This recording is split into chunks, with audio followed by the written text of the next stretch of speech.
Hey friend, it's Patricia here. We are about to get started with today's episode, but first, if you want to land a position that is a perfect fit at a great company, making good money, even if you don't have a fancy title or a big network or a ton of experience, then head over into the description and grab the Career Transition Checklist. This is basically a checklist that includes all 7 phases of a successful career search, many of which people miss altogether all the time. So grab that in the description. Know that I'm cheering you on all the way through. And now let's get into today's episode. Hey friend, let's talk about your amazing God-given brand and the mindset you need to stand out in a crowded job market. Whether you want to launch, pivot, or move up in your career, we're going to tackle this together. Meet up with me each week to help you get confident, get noticed, and get hired. I'm Patricia Ortega, and this is the Uncommon Career Podcast.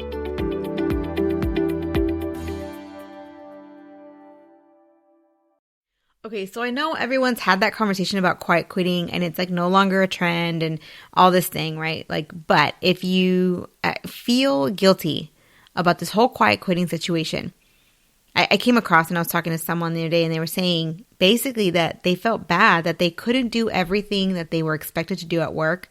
And when they were at work, they felt bad that they couldn't do everything they were expected to do at home. And finally, I've just been thinking about this for a long time, that we're expected to do more than a human is capable of doing well, more than we were intended to do. We are intended to do a certain amount of work, but also have a certain amount of rest, to have a certain amount of leisure, to have a certain amount of family time, to be able to keep our homes in order. And I think what happens is more and more and more work gets piled on us because of a little thing called salary, where you have your salary and they're like, okay, now it doesn't matter if you take a lunch or not. Now it doesn't matter if you go home at 5 or not. Now it doesn't matter how much work we pile on you. You just have to get it done because you're salaried. So salaried at one point was a great thing.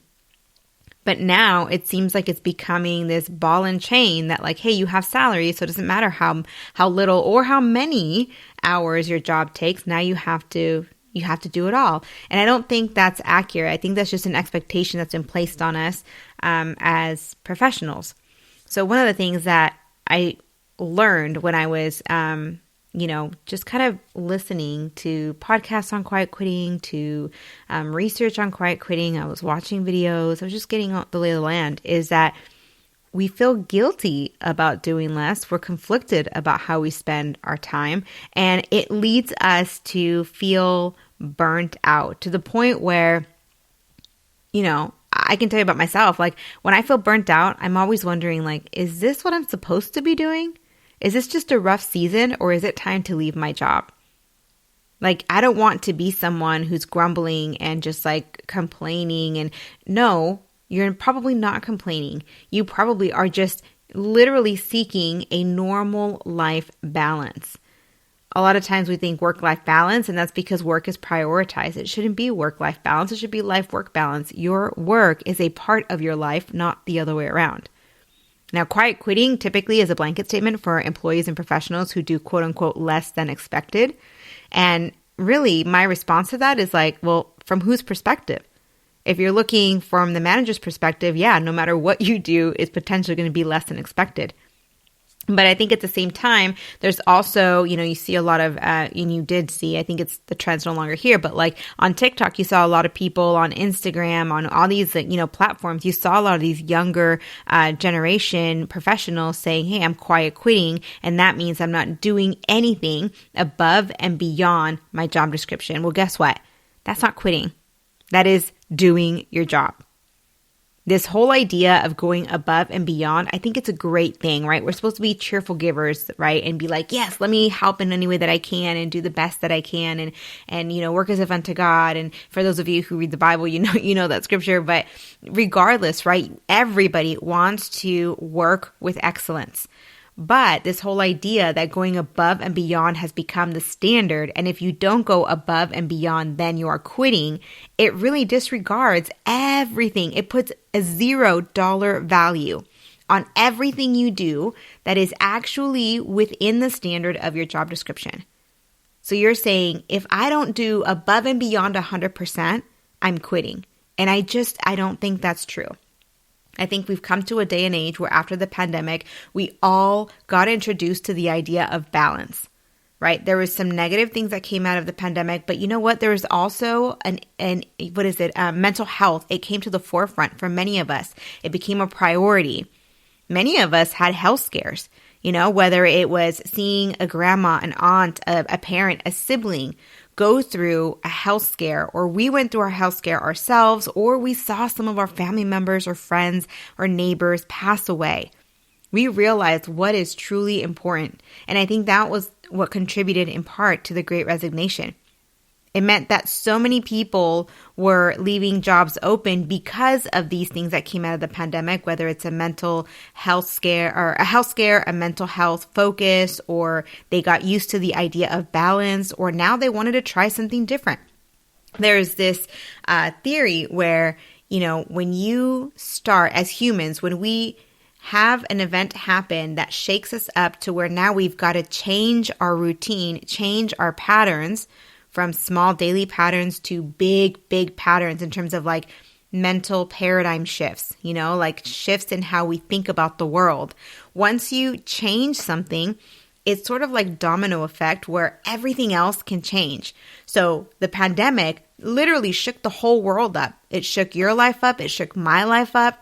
And so now that our lives are all shaken up, it's like, okay, well, I've been thrown up in the, thrown up in the air. I'm about to fall to the floor, and I want to land in a space that I'm happy. If the world is going to change, let me change it in my favor, right? And so I think that's what's happened with the Great Resignation, that everyone was leaving jobs and kind of reshuffling into jobs that made more sense for them, and to get a fresh slate.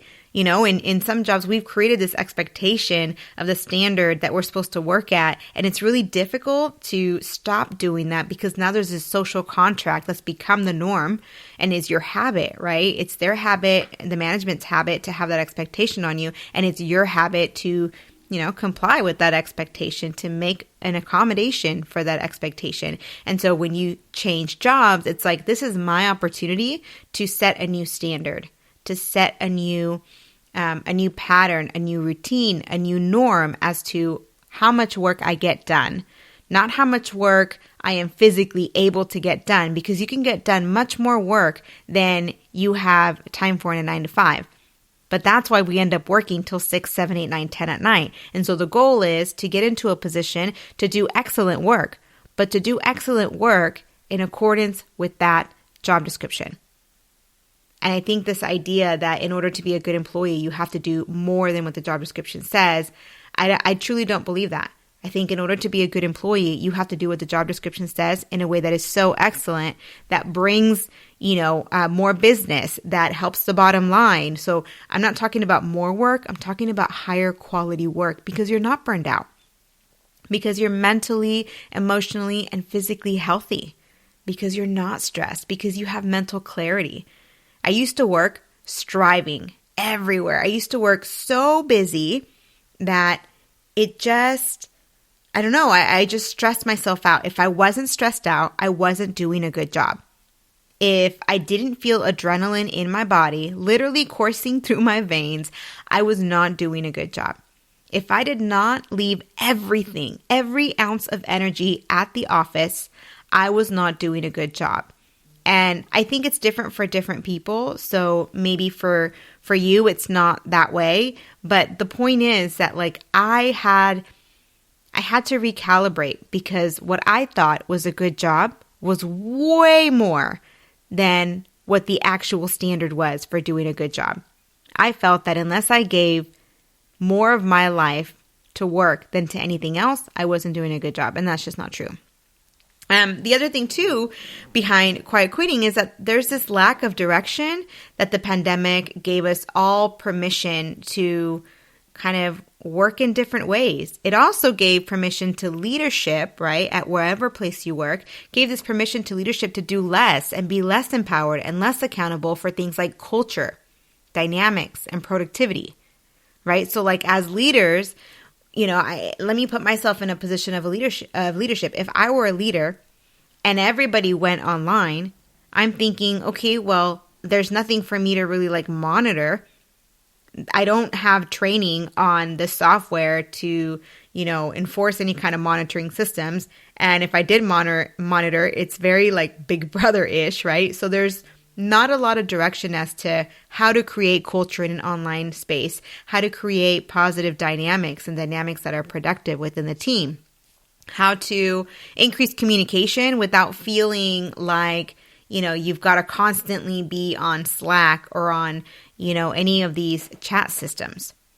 At the same time, there was like this lack of autonomy, lack of creativity, lack of ownership because, we didn't know what was going on, right? So everybody was kind of working in this idea that I don't know, I get done the bare minimum. I get done what absolutely has to get done. And I've got to report this, and this back to the manager. And that's about it. And so I think when there's no autonomy, there's no creativity, there's no ownership to your work, I mean, I'm sorry, but it's just human nature that we wouldn't be naturally invested. And that's where this feeling of quiet quitting, this idea of quiet quitting would come out. And it's really like so, focused on the employee. Quiet quitting. Who quits? Well, the employee does. Well, how about like lack of leadership? How about evening the accountability and saying the environment in general, right, needs a little bit more help? No, we go straight to quiet quitting. We go straight to blaming a lot of these issues on the professional. And I just don't think that's accurate. I actually also found this new term. It's called rust out. So I don't think it's going to catch quite as much as quiet quitting, but rust out is basically folks that find themselves in position that are underutilized. Like how if you don't use a bicycle and you leave it out in the patio, it ends up rusting out. Okay, well that's pretty much it. They call it rust out. And I think this is much more common, especially amongst, in my mind, I could be wrong. Tell me if you think I'm wrong. I'd love to have a conversation. But in my mind, I feel like this happens in early to mid-level career folks because we're in positions that assume that you have to have 10 years of experience in this role in order to rise to the occasion. And I just don't think that's true. We have these like innate qualities that if, we would as a society acknowledge these gifts and help people to rise to their potential, we can be utilizing everyone's skills and everyone's talents, and nobody would really be rusting out. And in fact, I think that would mean that any given professional's potential would be so much higher because you are, elevating someone to a higher level at a younger age. And so the more this happens, the more people are just going to realize, I had no idea I had this in me. And I succeeded, right? And especially, this is the other thing, I'm going to go off topic here, but like this whole idea of failure, if you fail, you didn't do something right. And I'm learning that, hey, if you fail, you did something right for sure. You definitely did something right. And if we can teach ourselves to appreciate failure, to jump, head first into failure and to be like, we're just going to throw spaghetti at the wall. We're going to see what happens. And no matter what, we're going to fail fast and we're going to fail forward. Anyhow, so that was all just related to that concept of rusting out, that we find ourselves in jobs that seem to have no meaning, where we're underutilized and understimulated. And the goal is, if you find yourself sort of quiet quitting, supposedly, or, just you feel like you're not producing your best work because you don't have the resources that you need, because you don't have the support that you need, you don't have the authority that you need, and you're given tasks that you can do in your sleep, then, I get it. And you're not quiet quitting. You're actually realizing that you're far more talented than, your company gives you credit for. And maybe it's time to gather your projects, grow your network, and get a new position that is going to challenge you and have you rise to the occasion of a whole new level of potential. Anyway, so curious, which one of these, I guess buckets you could say, do you fit in? Do you feel like you're recalibrating your sense of balance between health and work and really figuring out, what works for you? What do you want your life to look like? And no, for most of us, it doesn't include 70 hours of work a week. Maybe you're in the second bucket where you realize that you're overworking without compensation and without reward, and you're just getting more and more and more work placed on you. And you think it's time for a change, so you can change positions or change industries and then reset the norm intentionally to say, this is what my new work life is like. And because this is a new organization and this is a new relationship that you're building, you can set that standard from the beginning. Or maybe you're in the third bucket where you found yourself without leadership, without autonomy, or without the challenge and the growth that you hope you would have. And you think it's time for a move to an organization or a department where, you're going to have more of that leadership to help you move forward in your career, to help you enjoy your work, to create structure and facilitate productivity. Maybe you're looking for that department where you're going to have more autonomy, more of the ability to make wise decisions and to move the strategy of your department forward.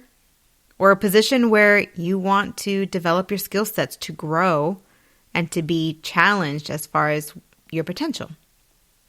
So here's the thing, no matter which one of those buckets you are in, you might have the question of okay, do I quit? Or do I work it out? How do I change this? So here's a couple of simple questions that will help you kind of figure out which way to go. They'll create a little bit of clarity for you to move forward. The first question is, why am I working less? If I'm feeling guilty, or if I feel like quiet quitting or whatever they want to call it, or if I just feel like, I feel like I'm working too much, I don't want to. I'm continuing to do a great job and working 70 hours a week, but I don't want to. Ask yourself, why am I working less? Why do I want to work less? Is it for me, or is it because of the job? If you're doing this for you, consider, what are your life values, and are you making this decision based off your life values? Maybe it's because you're finding that you want to spend more time with your husband or your children, Maybe you feel like your life is completely unbalanced and you feel unhealthy, and you want to bring your life back into balance and sort of redraw those boundaries for work so that you can still have time for yourself, for your health. And that's the other one, your health and well-being, right? If you feel like your work is hindering your health and your well-being, whether it's your physical well-being, your stress level, your mental well-being, that's pretty serious. And here's the other question. So is it for me, or is it because of the job? Do you feel that you are underused at work? Do you have talents that you're constantly feeling like you can't put to work, and instead you've got to do work that is maybe interesting but really doesn't tap into your potential? Do you feel that your work is maybe unfulfilling? Meaning, that the work that you do, you just don't feel like it has a purpose. Now, this can be something where you need to change positions, but it could also be something where you need to change perspective. And this is where some of that coaching can come in to really figure out, why is that? Is it only work that you find unfulfilling, or is it other aspects of life? And if it is only work, what can be done within your position without having to change positions? What can be done, and is that feasible? And is that the best move for you? Or should you change positions? The last one here, is it because of the job? Are you feeling overworked? If you're feeling overworked and placing your boundaries is not sort of helping, right? It's not changing the norm. There is a point at which you might need to say, okay, I need to call it a day because I am placing my boundaries and it's not working. Management or leadership isn't listening or isn't helping to acknowledge your needs and your ability to not be overworked, your ability to work with excellence, but also to, have a boundary to that. Or let's be honest, sometimes it's us. We have this tendency, right? I've done this before where I say, oh, I'm overworked. And the very next day they'll ask me, hey, do you want to take on this project? Or they'll ask me, you should take on this project. And I'll be like, okay.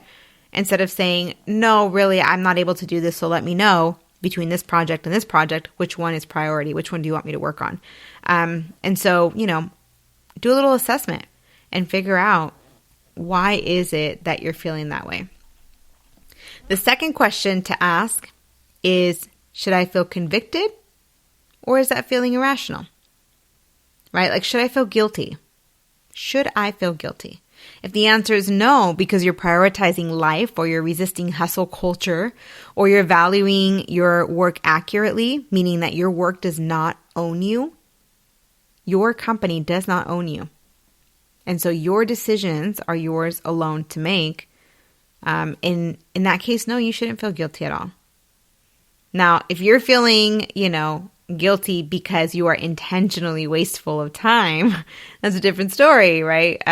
Or maybe you feel like there's been some ill will or negative emotions towards the company, some resentment that either maybe might be helpful to process with a counselor or process with the coach.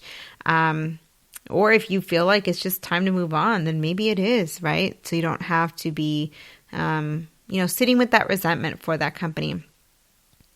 And then your motive for work is not right, meaning that you're really, if you ever think like, I'm really only here for the pay, period, end of story, nothing else. There seems to be no purpose to your work. I'm of the belief that that just is not the right position for you. Working for just pay is just really difficult. I mean, it's so unfulfilling, right? And I know we all have these seasons. I had my seasons where I did have to hustle. We all have to do that. I was at one point practically homeless. I was staying with friends and their families were absolutely amazing, but I still was like, I have no home, right? And so I had to, and I hustled and I worked multiple jobs, right? But that doesn't have to be the case all the time. So find out for yourself if you're only working for the pay and nothing else and you don't like your job, ask yourself, is it absolutely necessary that I stay here? So in today's episode, we talked about what quiet quitting is. It's basically a blanket term used to place the blame on employees for healthy decisions like having priorities or refusing to be taken advantage, or maybe sometimes even for a lack of good leadership or good accountability on management's part. In this episode, you also got clarity on what reason seems to resonate with you the most. Why is it that you feel like you might be in that quiet quitter category, which is really, in my mind, it's really not such a bad thing after all. In the same vein, you may have decided throughout this episode whether or not you need to actually make a career move. Are you in a good place where you are able to, maybe you thought you were quiet quitting, but you realized in this episode, hey, I'm actually just balancing my life, and that's working with my employer. Or are you in need of this like new season, new career chapter, or career transition? So no matter what, you've taken care of those things. You know the reality of what quiet quitting is. You got clear on which reason resonates with you and why you might be in this category or why you might be thinking this, and you decided what to do about it. So congratulations, because clarity is the biggest step. Most professionals don't actually take that step and live out their lives instead in work that is meaningless or that's stressful or that is literally just working them into the ground. And I hope that that's not you. Listen, if you have any questions, I do encourage you to email me at patricia@theuncommoncareer.com. I also have an academy that's opening up. I have one-on-one coaching. Hit me up on LinkedIn. I would love to chat with you and just connect one-on-one. But know that no matter what, if you do good work, you should have a boundary to your time so that you can enjoy life. Anyway, I hope you have a great day today. I hope you get off right at 5 o'clock. And I hope that you have a wonderful evening full of rest, relaxation, and friends. I'll talk to you soon.